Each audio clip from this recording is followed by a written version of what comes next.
সবচেয়ে বড় কথা হলো আমাদের বলা হয়েছে আপনার সাইডে আসেন, আমাদের সমন্বয়ক আসেন। একজনের কল করা ছিল, ওটার সময় কল করা ছিল, যেটা আমরা সবাই দেখছি। ওনারা 2টার আগে কোথা থেকে আসলো?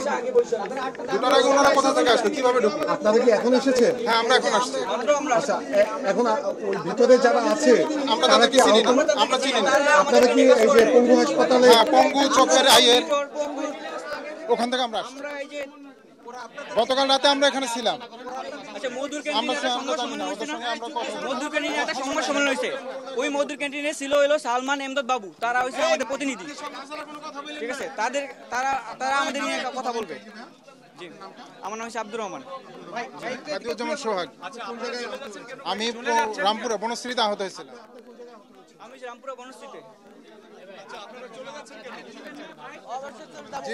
ওনারে আমরা চিনি না, আমরা আছি এখানে, আমরা যাচ্ছি। ওনারে আমরা চিনি না। উনি হঠাৎ আজকে উড়ে এসে জুড়ে বসলো। কোথা থেকে আসলো? না, আমরা চলে যাবো না, আমরা বাইরে আছি, বাইরে আলোচনা করব, তারপরে আমরা বসবো।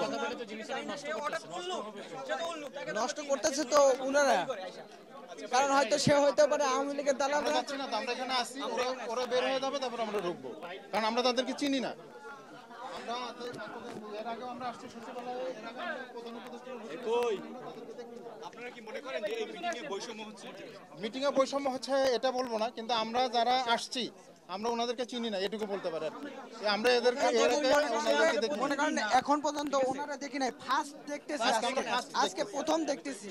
আমরা এর আগে সবার আগে আছে, ওনারে বোঝানো হলো যে আমাদের উপদেষ্টারা আসতেছে, আপনারা উঠে যান।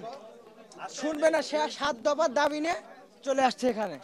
সে কি ধরনের সাধ্য দাবি করছে এটা আমরা জানিও না। আমাদের কোনো দাবি তো নেই। সে তো আমাদের নিয়ে কাজ করে না, তো তার বক্তব্য তো আর আমাদের বক্তব্য এক না। তাহলে আমরা কেন ওখানে থাকবো?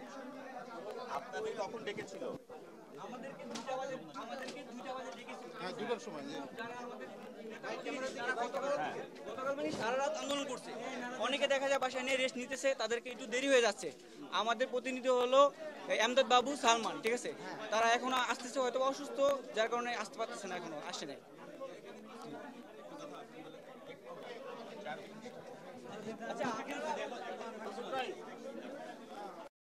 যদি আন্দোলনে থাকতো ওনাদের কি চিকিৎসাটা ঠিক এভাবে হতো?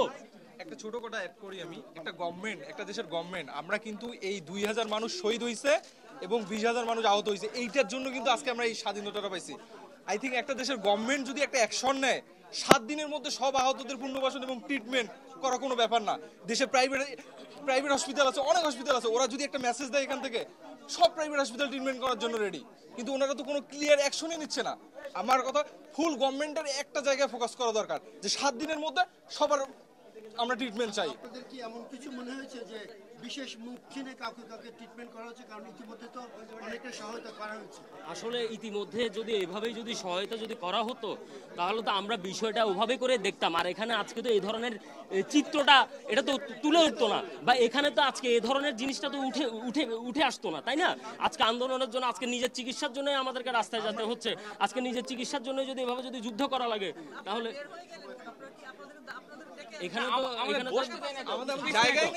আমি আপনাকে একটা ছোট, ওখানে 2জন ছেলে আছে সুস্থ, সে বসে আছে। সে কেন বসে আছে?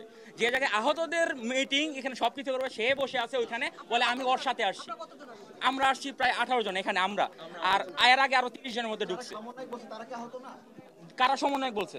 যে সমন্বয়ক তাকে বললাম যে আপনি কি আহত? সে বললো সে আহত পায়ে গেছে, কোনো প্রমাণ দেখাইতে পারতেছে না। আর সে কিভাবে সমন্বয়ক দাবি করে? যারা আহতের কোনো সমন্বয়, সবাই তো আহত ভাই, আহতের আবার কিছু সমন্বয়? আমাদের এখানে কোনো সমন্বয় নেই। গভর্নমেন্ট এখানে কেন ফোকাস করতেছে? আমরা একটা ওপেন ডিসকাশন চাচ্ছি, একটা ক্লিয়ার মেসেজ চাচ্ছি যে আমাদের 7 দিন 1 মাসের মধ্যে আমাদের এটা ক্লিয়ার করে দেওয়া হবে। আহতদের চিকিৎসা, পুনর্বাসন, পূর্ণাঙ্গ মূল্যায়ন, যে 3টা বিষয় নিয়ে এখানে আসা, অথচ আমরা এসে দেখি আগে থেকে ফুল সেটআপ রেডি করে রাখা। আপনাদের কি মনে হচ্ছে কেন এরকম হচ্ছে? এটা কারা তাহলে?